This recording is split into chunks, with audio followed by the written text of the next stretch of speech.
What's up, guys? Harry here, known as Trade Sharp, and today I'm bringing you guys a very special video.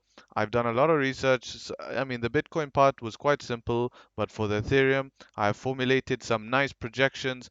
This is going to be excited. I'm excited to give you this data, this information. I think this will help you guys, give you some clarity of what to expect in this bull run and what not to expect. Of course, this is pure speculation. So with that said, uh, let's get into it. Run the intro.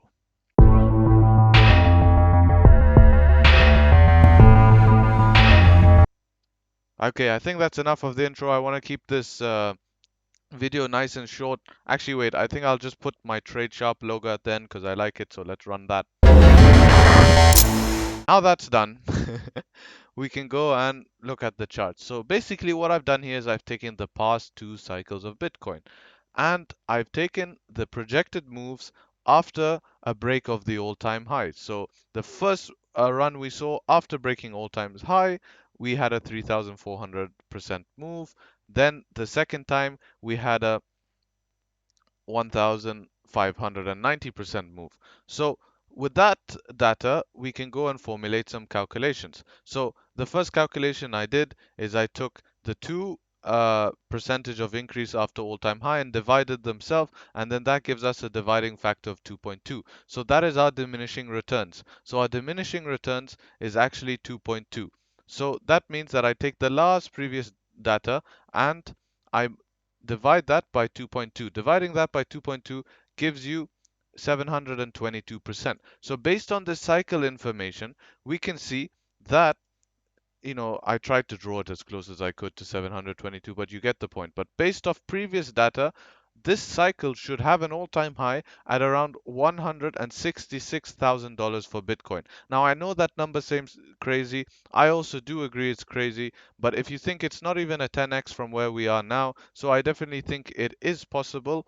And yeah, I mean, I did gather some other data, so I'd like to share that with you. The first data I looked at is every time the bull runs are actually getting shorter and diminishing returns. So the first bull run lasted for 10 bars after breaking all-time high. Remember, bull run started here, but after breaking all-time high. So the first one lasted 10 bars. Now we are on the monthly chart, so that is representing 10 months. The second one was 8 months, so we see a 2-month difference. So I've minus 2 months, and that becomes 6 months now for this bull run. So at 6 months, that means that our peak of the bull run should come in at the 1st of June 2021. Now, I've also noticed another thing that is very interesting is always in this midline section here, and you'll see there is some sort of pullback. Now, if I go on a weekly here and go to the first pullback, you can see when we wick to that midline, we had a pullback. Now, you can see perfectly here, we had a pullback when we went to the midline of this measurement tool. And if I go back to the monthly, because it's nice and clean like that, I have marked a line of where the midline would be of this run, and guess where it's coming in at, guys? Right around that $50,000 range. Now, I know that $50,000 range has had a lot of talk. A lot of people are expecting something to happen there, a pullback, and going off past data, that's lining up. Now, it is lining up exactly at around 56,000, so as normal, many people will be shorting at 50,000 exact, but it might seem that we get up to 56,000 and then a pullback, which is very interesting. Now, you guys might be wondering, what is this line doing here? This line is basically based on other calculations that we won't go through this video because I'm also doing Ethereum and I want to keep it relatively short. This is the worst case scenario, and this said that the bull run can extend all the way till the 1st of August 2022. I highly doubt it, but it is a projection. And the bull run, the maximum price could be at 70 to $80,000. Now, I do agree with that. That's a more achievable target in my head, but we can't set targets. Now, I want to show you something that is super interesting, and I think you guys are going to appreciate this. So, what I want to show you is I want to show you that basically, when we go into a bear market, which we can see here, bear market, here, bear market, we are having pullbacks between 80 and 90%. So now if we simply take the measurement tool just to prove to you. You see 84, this one 86 total.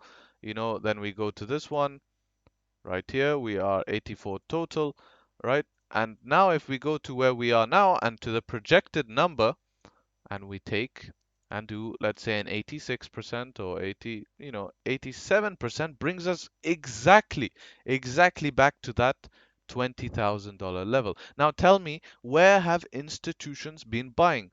All below that $20,000 level. Even MicroStrategy, Michael Saylor has bought at 21,000. What does this mean? This means that the big money, the smart money institutions are setting a base at that $20,000 level. So if we were to have a bear market, that means that I think the base of that bear market, something like this, would eventually, and bear markets along, would be at the $20,000 level because that's a base where institutions have set.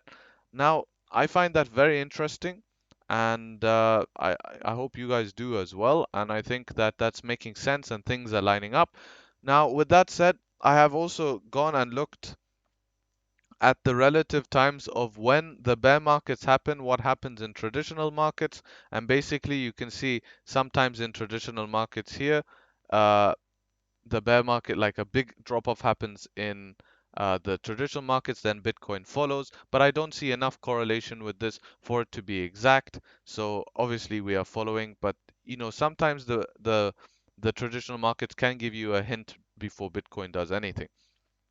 Now I have gone and I have done a lot of work in Ethereum, a lot of work. So let's drop down to the weekly here. So what I've done in Ethereum is I've taken three scenarios and calculated three different ways to where, okay, Ethereum can realistically reach. So the first calculation I made was, we'll adjust these lines because I messed them up a little bit, but will adjust. So the first thing I said is Ethereum doesn't have enough price history to work off cycles, all right? And this is using Kraken. It's the one with the longest price history, but I'm not taking cycles like break of this and then a break of this because that's going to give us a target of like, 30,000. That's not realistic, guys. You have to, we have to look at this realistically. Now, what we do have, and which is common, is that Ethereum has these consolidation explosion. Now, I am going to calculate this based off the consolidation and explosion. Now, this was the genesis. This is when Ethereum just started. So I'm not going to take this because I think it's just like, that boom that they have when something starts. But if we look at this one around the time when Bitcoin had its boom, which we're in, like a bull market. So if we look at the last bull market for Ethereum after the consolidation, from the bottom of the consolidation to the top of the consolidation, gave us 11,000%, so 11x. Now, if we forget the Corona dump, because I do think that that was an unforeseen event, and imagine after this dump here, we went into a consolidation range here. So we'll put this here like this, and then we went 11,000% up from that. So 11,000% up from that, move my box, there we go. 11,000% up from that point will put us at $2,400 price projection. Now, interesting, right, guys? So that's the price projection based off that previous data. Now, obviously, that's not enough, and guys, that I want to have nice data. I'm a big person about show me proof. So I did take another measurement. So the first measurement I took is I took this trend line here and I did a simple measurement of a trend line. So you take from the middle, I made this as a triangle, and as we break all-time high, what is the projection? So what you do, you take the middle of the triangle, you put it to the bottom here, and you go, and this is going to shrink because remember we're on log scale. So if you put it here, it comes to that same target. I have it drawn in already here of 2,700. So now we're having a range of two confirmations within 2,000. So now let me go and just to prove to the people who are going to say, but log scale doesn't make sense. Yeah, learn how to use trading view, you pleb. So, so let's put it back on remove log scale here. And you can see I've drawn this line nice. This was the line from the log scale. So now let's do the same thing. Take it from here, put it to the middle, and let's go and draw and let's see if it's the same. Now remember I did draw the other one. Yeah, and if you will notice, guys, What would you know? It's the same line. So as you can see, it's coming in. Of course, I draw it slightly different each time, but around that $2,700 level. Now, in Harry Sharp fashion, I have gone and done an extra amount. So let's go back to log because this uses logarithmic. And what have I used? I have used the 20 moving average because it's established that when Ethereum and Bitcoin is above the 20 moving average, and tests it as support and bounces off it as support, confirming we are in a bull market. And when it's below and tests it as resistance, we confirm we are in a bear market. So what have I, excuse me, what have I done?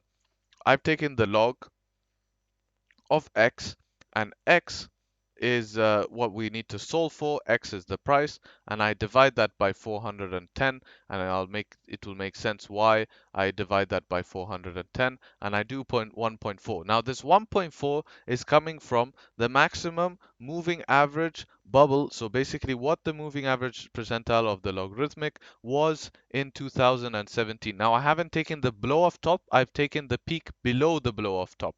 So this is, realistic target, right? Of course, we could extend past this, but what we do is that we know that this moving average here is increasing by $12 per week on average during this bull run.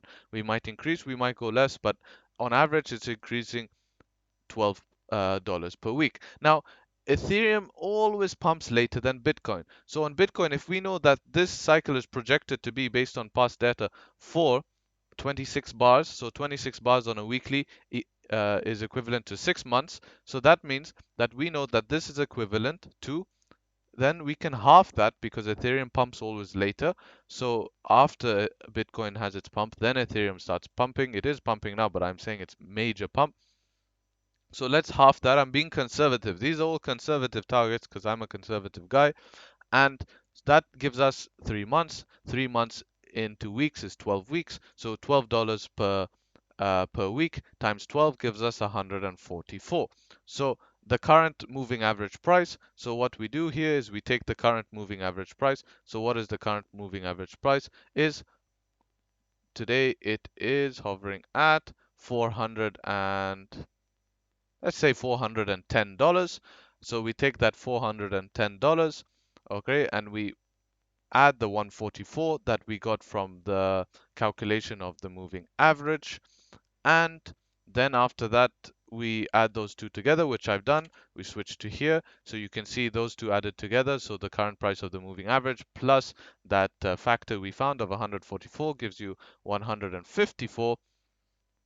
And we do solve for x, and we do the 1.4 calculated of that moving average bubble. And I haven't taken the highest bubble, I've taken the medium bubble, which gives us, let's have a look. This is the estimated price. Here we go. That's the calculation. A price of 2,246. So it is all lining up. We have that $2,000 range seems to keep on popping up. Now I find that terribly interesting. But we did have the highest, when the peak of the bull run in 2017, that moving average was coming at 1.57. So we'll see what that does to the price. Obviously, the moving average will change. So this has only increased it to the $2,600 level, which is that higher level calculated by that triangle pattern we showed. Now, of course, this is on the current moving average price. But if we were to keep extending up, this price will increase and the targets will increase. But this is all given in a time frame. So the dominant factor is the time frame. So within 3 months. So it just depends how quickly. So this calculation will be need will sorry. This calculation will be need I can't say this, guys. What's going on? This calculation will need to be done on a weekly basis because we need to calculate how much, or on a monthly basis actually, to calculate what's the average of the 20-week moving average of the 20-week moving average moving up, right? So I've averaged it as $12 per week, and we'll see in a month maybe this increased to $14, and then the whole calculation changes and we get higher price protections. But for now, this is what I'm looking at realistically. So just, there's a lot of information. It's a lot to take on, guys. I want to leave you with that. I think that is plenty of information. We'll just quickly go over Bitcoin just on the lower time frames. take this off log. So if we go into Bitcoin, we can see that Bitcoin has moved up. It hit that Fibonacci target that I was talking about. Remember, I drew this Fibonacci target. It's hit it perfectly, and we have had my pullback from there. So I am very happy, guys. Trade Sharp lives again, and we've wicked down perfectly to this wick here, and now we're getting a nice buy. So that's obviously showing some bullish action. So as you can see, my Fibonacci level did work. So this modified Fibonacci does work. If I take it from, let's say, this breakout base here to where we are now, I think, realistically, could I call this a top? No, but we'll see two targets. So if I were to take it from Fibonacci, where are you? You are here. So if I were to take it from, let's say, this base here to that top there, it's giving targets up, between here at the 31,000. The 31,500 lines up with the Fibonacci level. So that is, I'll say around from, the range between here is the next target. But if we take it from a confirmed top, which a confirmed top would be this wick here, then it's giving targets around the $31,000 level. So we'll see how that plays out. But obviously, I'm looking for some extension here and eventually reach up to these $30,000 levels. Now, there is one set of resistance after this level. If Bitcoin does want to moonboy its way up to the moon, then we do have one more target after that, and that comes from those fan lines I drew on the weekly, and we can see that the next fan line, let's say we don't do it this week because it will take a few weeks, let's say 2 weeks from now, is coming in at around 33,000 dollars. So that is my targets. Ultimately, on the very, very short time frames, I am looking, for this to continue up and onwards, to be honest, looking how that just got bought up.